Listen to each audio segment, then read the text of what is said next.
யார் பொய்யன்? இயேசுவை கிறிஸ்து அல்ல அல்லது தேவனுடைய குமாரன் அல்ல என்று எவனாவது சொன்னால் அவன் பொய்யன். பிதாவையும் குமாரனையும் மறுதலிக்கிறவனே அந்தி கிறிஸ்து. பிதாவையும் குமாரனையும் மறுதலிக்கிறவனே அந்தி கிறிஸ்து. பிதாவையும் குமாரனை எவனாவது மறுதலித்தால் அவன் அந்தி கிறிஸ்து. அடுத்த வசனம். குமாரனை மறுதலிக்கிறவன் பிதாவை உடையவன் அல்ல. குமாரனை மறுதலிக்கிறவன் பிதாவை உடையவன் அல்ல. குமாரனை அறிக்கையிடுகிறவன் பிதாவையும் உடையவனாயிருக்கும். குமாரனை அறிக்கையிடுகிறவன் பிதாவையும் உடையவனாயிருக்கு. அது எப்படி? குமாரனை அறிக்கையிடுறவனுக்குள்ள பிதா இருப்பாரா? கர்த்தருக்கு கொலோசியர் 2:9 சொல்லுது, ஏனென்றால் தெய்வத்துவத்தின் சகல பரிபூர்ணமும் சரீர பிரகாரமாய் அவருக்குள் வாசமாக இருக்கிறது. கடல் போல சப்ஜெக்டுகள் இருக்கு, பேசணும். அதுக்கெல்லாம் நாளும் சமயம் போதாது உங்களை தெளிவுபடுத்துறதுக்கு. ஹல்லேலூயா இருக்கட்டும். ஆகவே அது மட்டும் இல்லை, இயேசு யோவான் சுவிசேஷத்தில் பேசும்போது நானும் பிதாவும் ஒன்றாயிருக்கிறோம், என்னிடத்தில் வாசமா இருக்கிற பிதாவே இதை செய்கிறார், நான் சாட்சி கொடுக்கிறேன், என்னை அனுப்பின பிதாவும் சாட்சி கொடுக்கிறார், எனக்குள்ளே இருந்தவர் சாட்சி கொடுக்கிறார், நான் என்னை கண்டவன் பிதாவை கண்டான், நான் பிதாவிலும் பிதா என்னில் இருக்கிறத நீங்க நம்புங்கள். அல்லேலூயா. என்னை நம்பாவிட்டால் என் கிரியை நிமித்தமாக நம்புங்கள், நானும் என்னை அனுப்பின பிதாவுமாக இருக்கிறோம் என்றெல்லாம் இயேசு சொன்னதை நீங்கள் அறிவீர்கள். அப்படியானால் இயேசு இங்கே மட்டும் இயேசு இப்படி சொல்ல காரணம் என்ன? நாங்கள் வந்து அவனிடம் வாசம் பண்ணுவோம். ஹல்லேலூயா. இங்கே அவர் மனுஷனாக நிற்கிறார். மனுஷீகமும் தெய்வீகமும் வேறு. யோபுவின் புத்தகம் 9ஆம் அதிகாரத்தில் நீங்கள் 31-32 வசனங்களை வாசிக்கும் போது யோபு பக்தன் சொல்லுகிறார், நான் தேவனிடத்தில் அல்லேலூயா விசாரிக்கவும் நான் தேவனோடு தொடர்பு கொள்ளவும் அவர் என்னை போல மனுஷன் அல்லவே. நாங்கள் இருவரும் நியாயத்துக்கு வருவதற்கு அவர் என்னை போல மனுஷன் அல்லவே. நான் மனுஷன், அவர் தேவன். மனிதனுக்கும் தேவனுக்கும் வித்தியாசம் உண்டு. மனுஷிகத்துக்கும் தெய்வீகத்துக்கும் வித்தியாசம் உண்டு. மனுஷிகம் அழிவுக்குரியது, அல்லேலூயா. தெய்வீகம் அழியாதது. அல்லேலூயா. இப்ப அவர் மனுஷனாய் நின்று கொண்டிருக்கிறார். ஹல்லேலூயா. இன்னும் அவர் சிலுவையிலே மரிக்கவில்லை. கர்த்தருக்கு ஸ்தோத்திரம். 1 தீமோத்தேயு 2ஆம் அதிகாரம் 5ஆம் வசனத்தில் அப்போஸ்தலனாகிய பவுல் எழுதும்போது சொல்லுகிறார், ஹல்லேலூயா, தேவன் ஒருவரே, தேவனுக்கும் மனுஷனுக்கும் மத்தியஸ்தரும் ஒருவரே, எல்லாரையும் மீட்கும் பொருளாக தம்மை தாமே ஒப்பு கொடுத்த மனுஷனாகிய கிறிஸ்து இயேசு அவரே. மனுஷனாகிய கிறிஸ்து இயேசு அவரே. தேவன் ஒருவரே, மத்தியஸ்தர் மனுஷனாகிய கிறிஸ்து இயேசு அவரே.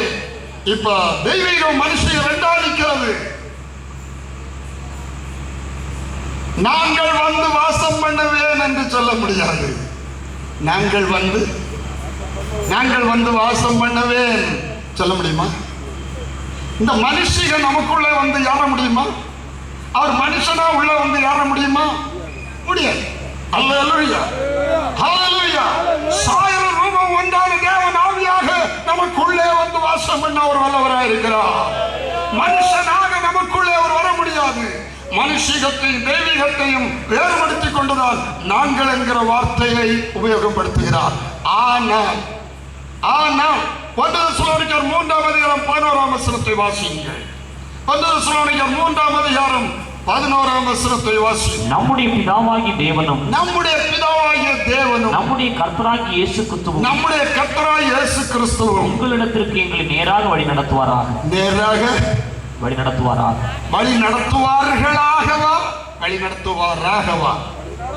எப்படி? அவர் மனுஷிகத்தை விட்டு விட்டார், ஜெயித்து விட்டார், முன்னிருந்த மகிமைக்கு ஏறிவிட்டார், சாயல் ரூபம் ஒன்றானவராக இணைந்து விட்டார். ஹல்லேலூயா. ஆகவே நம்முடைய பிதாவாகிய தேவனும் கர்த்தராகிய இயேசு கிறிஸ்துவும் எங்களை உங்களிடத்துக்கு நேராக வழி நடத்துவாராக. சரி, இப்ப இன்னொரு வசனத்தை கூட வாசிங்கள். வெளிப்படுத்தல் 22ஆம் அதிகாரம் 3ஆம் வசனம். இனி ஒரு சாபம் இராது. தேவனும் ஆட்டுக்குட்டியானவரும் இருக்கிற சிங்காசனம் அதில் இருக்கும். தேவனும் ஆட்டுக்குட்டியானவர் இருக்கிற சிங்காசனம் அதில் இருக்கும். அவருடைய ஊழியக்காரர் அவரை சேவித்து, அவருடைய ஊழியக்காரர்கள், அவர்களுடையவல்ல, அவருடைய, யாருடைய?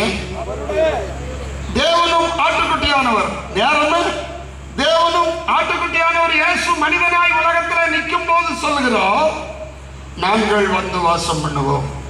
தேவனும் தேவனாகவும் மனிதனாகவும் பிதாவாகவும் மனுஷீகத்திலே குமாரனாகவும் நிற்கும் போது அவர் சொல்கிறார், ஒருவன் என்னிடத்தில் அன்பாயிருந்தால் என் கற்பனைகளை கை கொள்ளுவான், அவனிடத்தில் பிதா அன்பாயிருப்பார், நாங்கள் வந்து அவனிடத்தில் வாசம் பண்ணுவோம். இப்போ வெளிப்படுத்தல் 22:3 தேவனும் ஆட்டுக்குட்டியானவரும் ஒன்னாயாச்சு.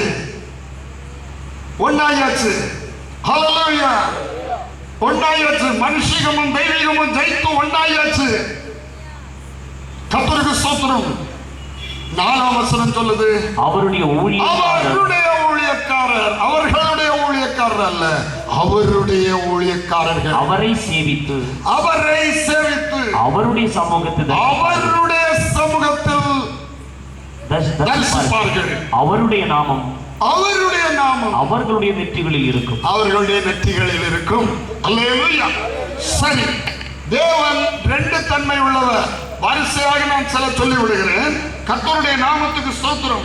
ஆகவே அவர் பிதாவும் குமாரனுமா இருக்கிறார். கர்த்தருக்கு ஸ்தோத்திரம். சாயலும் ரூபமா இருக்கிறார். தேவனும் இரட்சகருமா இருக்கிறார். ஏசாயா 45:15 வாசிக்க வேண்டாம், நம்முடைய நேரம் போய்விடும். தேவனும் இரட்சகருமா இருக்கிறார். யாராவது குறிப்பெடுக்க வேண்டும் என்றால் எழுதிக் கொள்ளலாம். தேவனும் இரட்சகருமா இருக்கிறார். ஏசாயா 45:15 ஆவியும் வார்த்தையுமாக இருக்கிறார்.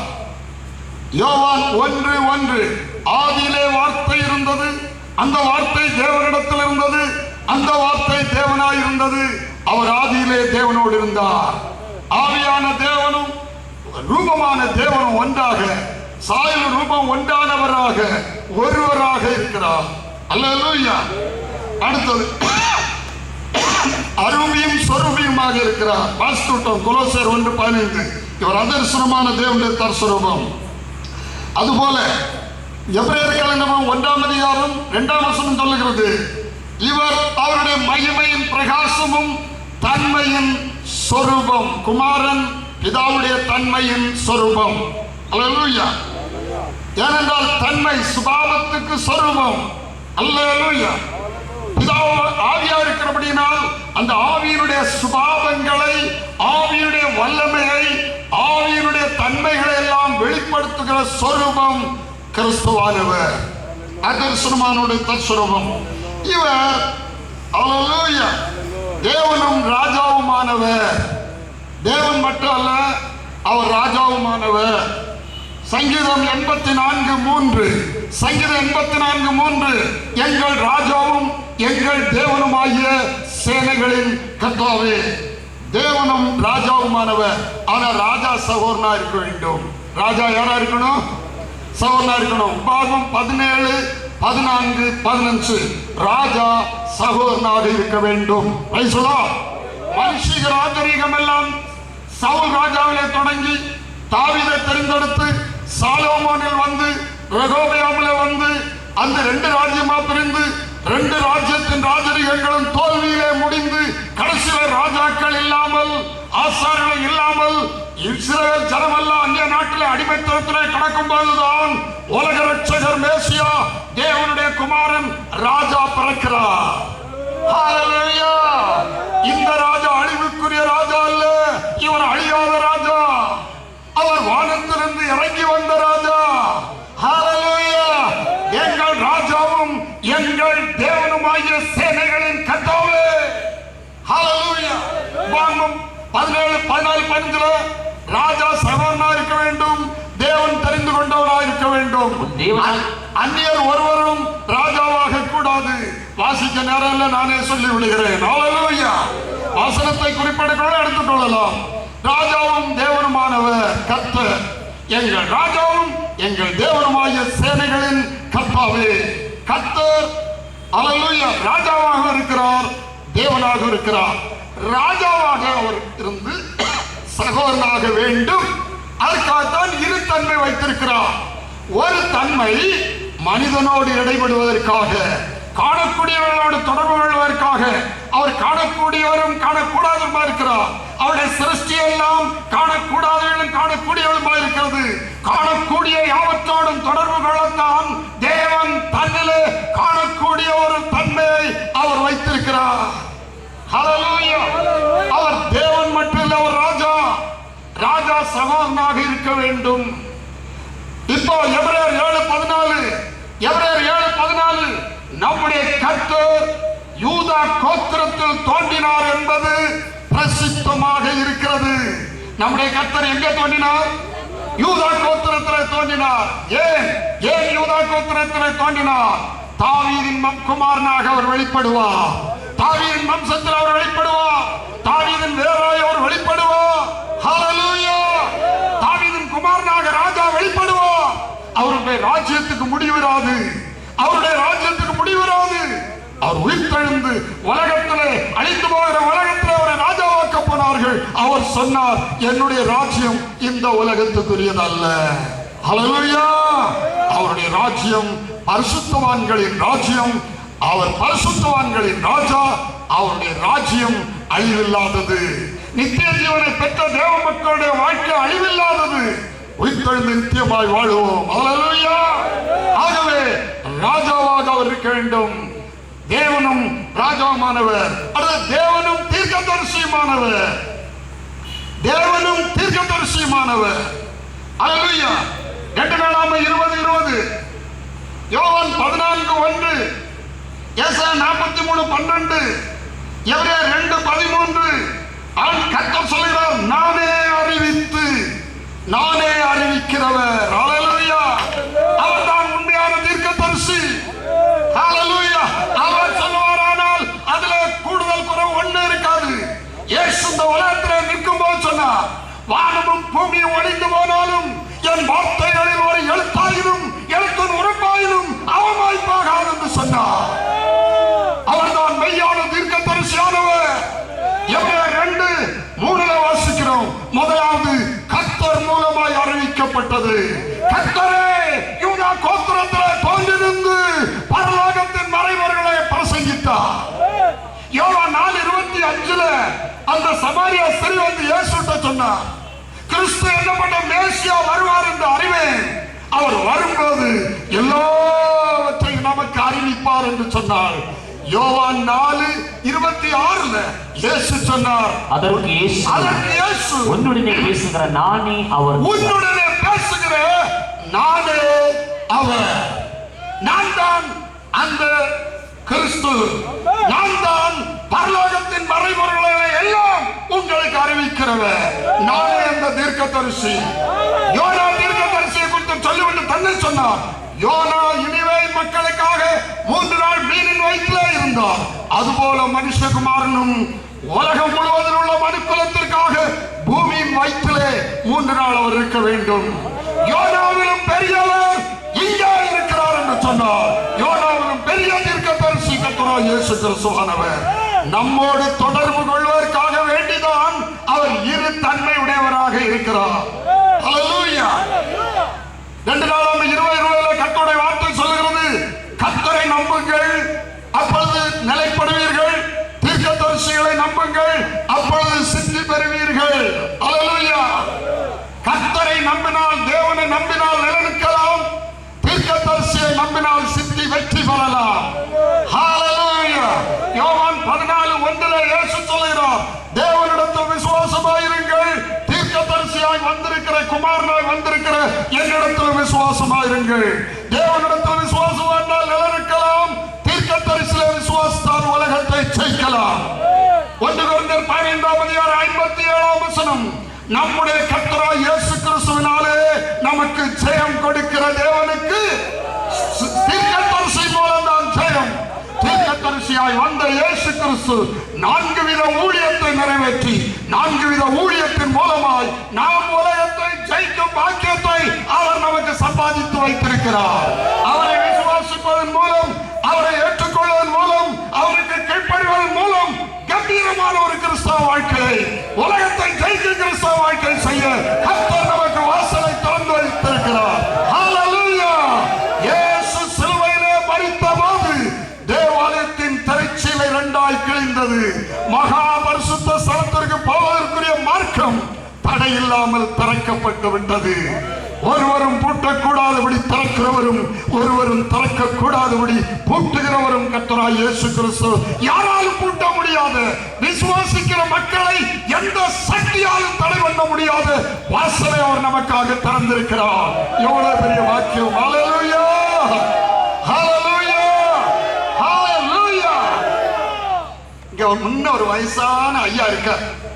அவரு இன்னைக்கு உயிரோடு இருக்கிறாரா என்று ஊர்ல உள்ளவங்களுக்கு எல்லாம் சந்தேகம். இப்போ ஒரு வேற ஊர்லயாக தங்கி இருக்கிறார். இவர் ஆர்சி கோயில்ல சீசப்பிள்ள மாதிரி விளக்கை கொளுத்துறது, அணைக்கிறது, சாதனங்களை மாற்றுறது, வைக்கிறது, பிறக்கிறது எல்லாத்திலும் இருந்தவர் சீசப்பிள்ள.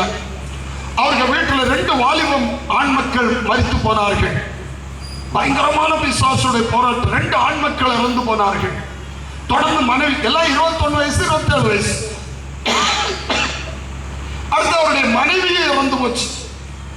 அது 3 பேர் போன மட்டும் இல்ல, 4வது அவருக்கு ரத்தம் சத்திக்கிற நிலைமை. அப்பதான் நம்முடைய ஜெப வீட்டுக்கு கொண்டு வந்தார், கூட்டிட்டு வந்தார் இன்னொரு பிரதர். நம்ம ஜெப வீட்டுக்கு வந்து இப்போ ஒரு 10-14 வருஷம் ஆகிறது. அதுக்கு பிறகு அவருடைய நோய் எல்லாம் போச்சு. அவர் இருக்காரான்னு ஊர்ல உள்ள மக்களுக்கு தெரியாது, ஆச்சரியப்படுறாங்க. இன்னும் உயிரோடு இருக்கிறார் கர்த்தருக்கு. அதுக்கு பிறகு அந்த வீட்டுல ஒரு சாவு இல்லை, ஒரு கேடு இல்லை, ஒரு மரணம் இது இல்லை, பிசாசினால் ஒரு மோசம் இல்லை. அப்படி இயேசு நல்லவராய் இருக்கிறார். ஹல்லேலூயா. விசுவாசிக்கிற மக்களுக்கு முழு ஜெயம் தர இயேசு ஜீவிக்கிறார். இயேசு நம்மோடு இருக்கிறார். உலகத்தின் முடிவல்ல சகல நாட்களும் நான் உங்களோடு கூட இருக்கிறேன் என்று சொன்னார். உங்கள் இருதயம் பயப்படாமலும் கலங்காமல் இருப்பதாக என்று சொன்னார். ஹல்லேலூயா. அவர் தேவனும் தீர்க்கதரிசியானவர் மட்டுமல்ல, தேவனும் ஆசாரியனுமானவர். எபிரேயர் 2ஆம் அதிகாரம் 14ஆம் வசனமும் 17ஆம் வசனமும், பிள்ளைகள் மாம்சத்தை இரத்தத்தை உடையவர்களாயிருக்க அவரும் அவர்களைப் போல மாம்சத்தை இரத்தத்தை உடையவரானார். அவர் இரக்கமுள்ள பிரதான ஆசாரியனாய் இருப்பதற்கு எவ்விதத்திலும் சகோதரருக்கு ஒப்பாக வேண்டியது இருந்தது. அப்பா சகோதரனாக மாறினார்.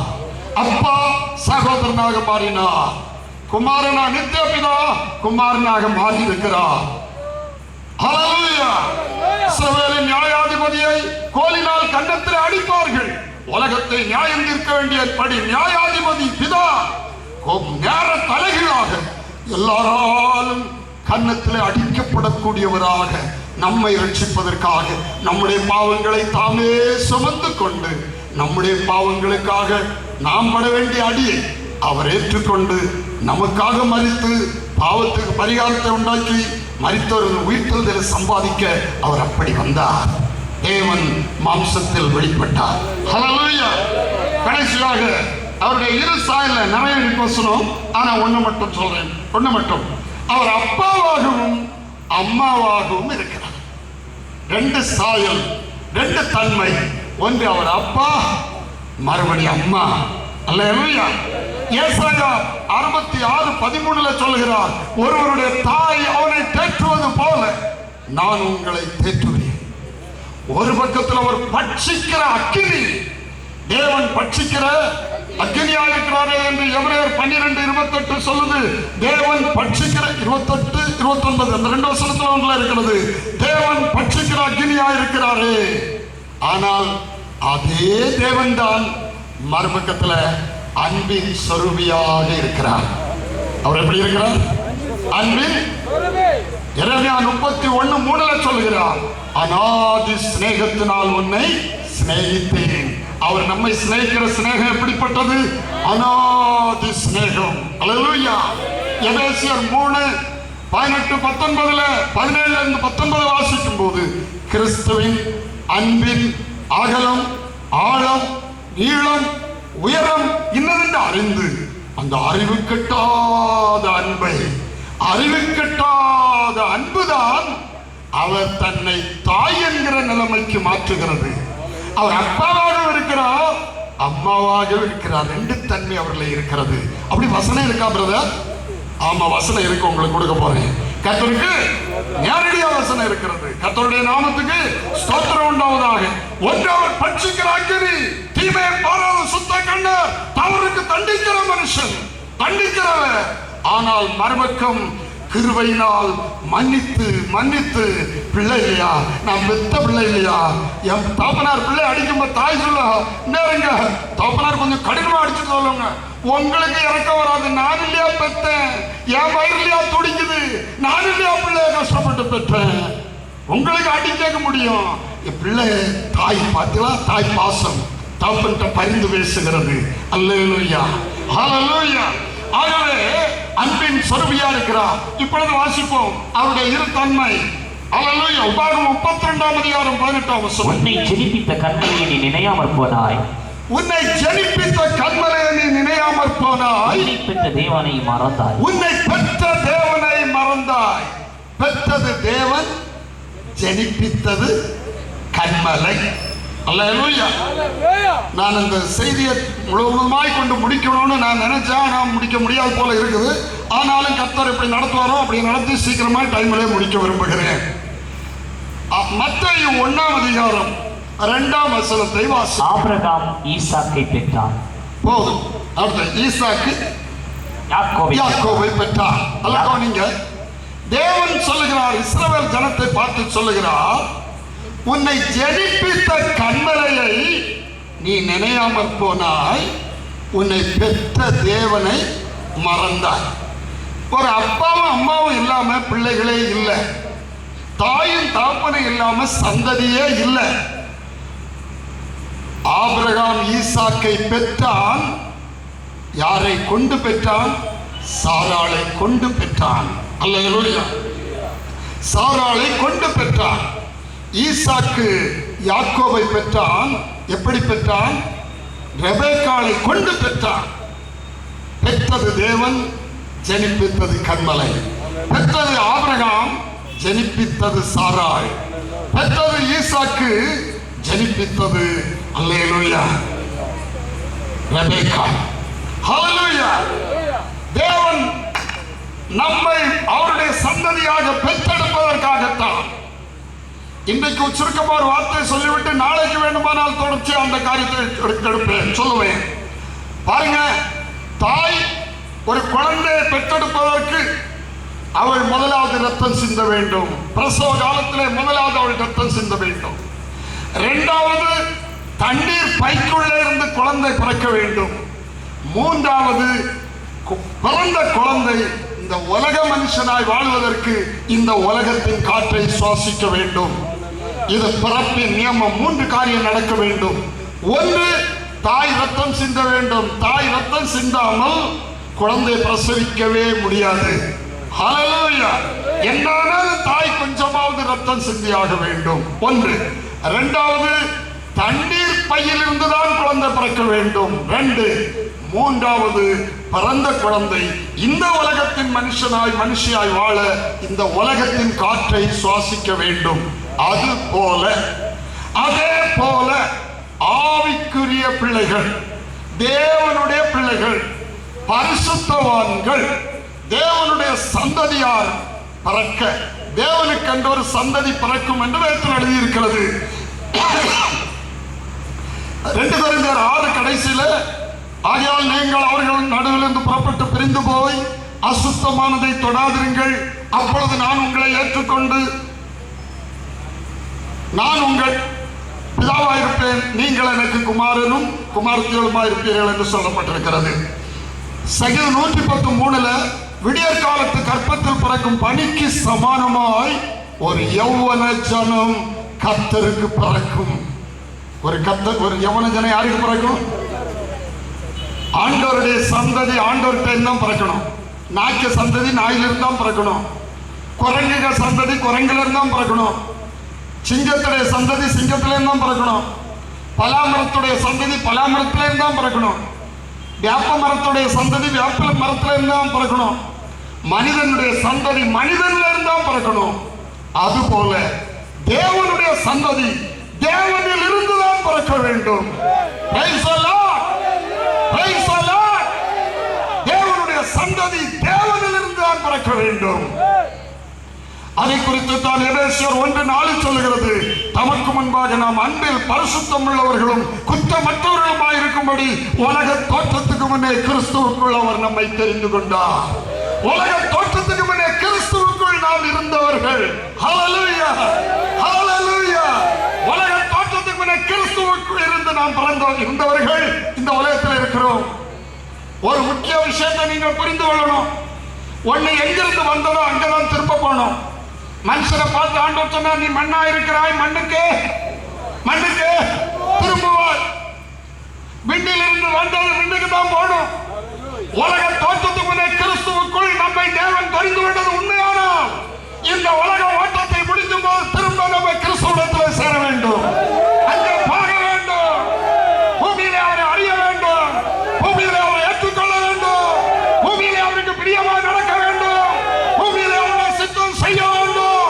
பூமியிலே அவரை சந்தோஷப்படுத்துகிற மக்களாய் வாழ வேண்டும். ஹல்லேலூயா, ஹல்லேலூயா. கர்த்தருடைய பரிசுத்தமான நாமத்திற்கு ஸ்தோத்திரம் உண்டாவதாக. ஆகவே தேவனுடைய சந்ததியை பெற்றெடுப்பது கிறிஸ்து. அவர் நம்மை தாழ்த்தாமல் மனிதனாக மாறாமல் நம்மை பெற்றெடுக்க முடியாது. கர்த்தருக்கு நம்மை பெற்றெடுக்க முடியாது. ஹல்லேலூயா. கர்த்தருடைய நாமத்துக்கு ஸ்தோத்திரம். பாருங்கள், இந்த ஆதியாகமம் 1 அதிகாரத்துல 11-12 வசனத்துல தேவன் பூமியில விருட்சங்கள் எல்லாம் உண்டாகி கிடவுது, அதன் சந்ததியை பிறப்பிக்க தன் விதையோடு அவைகள் பூமி அதை பிறப்பிக்க கிடவுன்னு சொன்னார். ஆகவே சந்ததியை பிறப்பிக்கிறது விதை. அதை குறித்தெல்லாம் நான் இப்பொழுது பேச போகவில்லை. ஆனால் ஒன்று மட்டும் சொல்லுகிறேன், எந்த ஒரு சந்ததியும் ஆண் பெண் இல்லாமல் பிறப்பதே இல்லை. எந்த ஒரு சந்ததியும் ஆண் பெண் இல்லாமல் பிறப்பதே இல்லை. தாய் தகப்பன் இல்லாமல் பிறப்பதே இல்லை. நம்முடைய தேவன் பரலோக சந்ததியை பெற்றெடுப்பதற்காக, பரலோகத்திலே தேவனுக்கு ஒப்பாக தேவனோடு கூட இருக்கக்கூடிய சந்ததியை பெற்றெடுப்பதற்காக நம்ம எப்படி இருப்போம் பைபிளை சொல்லி இருக்கு. ரோமர் 5:2 சொல்லுது, நாம் தேவனுக்கு ஒப்பாக இருப்போம், தேவ மகிமை அடைவோம், தேவ மகிமை அடைவோம். 1 யோவான் 3:1-2 சொல்லுது, நாம் தேவனுக்கு ஒப்பாக இருப்போம். வெளிப்படுத்தல் 3:21 சொல்லுது, அவருடைய சிங்காசனத்தில் அவரோடு கூட இருப்போம். ரோமர் 8 அதிகாரம் 17 வசனம் சொல்லுது, நாம் அவரோடு நாம் பிள்ளைகளானால் சுதந்திரமானே, தேவனுடைய சுதந்திரம் கிறிஸ்துவுக்கு உடன் சுதந்திரமாமே. கிறிஸ்துவோடு உடன் சுதந்திரம், ஈக்குவல் ரைட், சம உரிமையில் அவரோடு கூட இருப்போம். 2 தெசலோனிக்கர் 2 அதிகாரம் 14 வசனம், நாம் இயேசு கிறிஸ்துவின் மகிமையை அடையும் பொருட்டாக எங்கள் சுவிசேஷத்தினாலே அந்த ரட்சிப்புக்கு அவர் நம்மை அழைத்தார். நாம் என்ன அடைய போறோம்? இயேசு கிறிஸ்துவின் மகிமை, கர்த்தராகிய இயேசு கிறிஸ்துவின் மகிமை அடைய போகிறோம். அதற்காக தான் இந்த சுவிசேஷம். அல்லேலூயா. சிங்கத்திலிருந்து பிறந்தது சிங்கக்குட்டியா இருக்கும், அது வளர்ந்து பூரணப்படும் போது சிங்கத்துக்கப்பா இருக்கும். இயேசுவிலிருந்து பிறக்கிறது தேவனுடைய பிள்ளையா பிறக்கிறது. அது அல்லேலூயா. தேவனுடைய பிள்ளை வளரும் போது தேர்ந்தவன் எவனும் குருவை போல் இருப்பான். மர்வமாகும் போது தேவனுக்கு ஒப்பாக நாம் இருப்போம். அப்படி நம்மை ஆக்குவதற்காகத்தான் தேவன் இரு தன்மை உள்ளவராக, தகப்பனும் தாய் தன்மையுடையவராக, பட்சிக்கிற அக்னியும் அன்பின் சொரூபியமானவராக, தேவன ரட்சகருமாக, தேவன தீர்க்கதரிசியுமானவராக, பிதாவும் குமாரனுமானவராக, ஆவியும் வார்த்தையுமானவராக, ஹல்லேலூயா, தேவன ஆசாரியருமானவராக, தேவனும் பிதாவும் குமாரனுமாக இப்படி அவர் தன்னை வெளிப்படுத்தி இருக்கிறார். அந்த 2 தன்மையும் அப்பா அம்மாவுடைய தன்மையை அவர் வைத்திருக்கிறார். ஹல்லேலூயா. 2வது வருகிற தூதனானவர், தீர்க்கதரிசியானவர், வார்த்தையானவர், கர்த்தரானவர், கிறிஸ்துவானவர், ஹல்லேலூயா, தேவன ஆட்டுக்குட்டியானவர். இதெல்லாம் இந்த 2வது வருவதெல்லாம் மனிதனோடு இடைப்பட்டு மனிதனை ரட்சித்து 3 ஸ்டெப்ல நம்ம ரட்சித்து நம்மை பரிசுத்தப்படுத்தி நம்மை ஆவியினால் நிரப்பி ஆவியினால் நடத்தி கடைசியில நம்மை மகிமைப்படுத்துவதற்காக தேவன் எடுத்திருக்கிற ஏதுக்கள். ஹல்லேலூயா, ஹல்லேலூயா. ஆகவே கர்த்தருக்கு மகிமை உண்டாகட்டும். தேவனுடைய சாயல், தேவனுடைய ரூபம். ஹல்லேலூயா.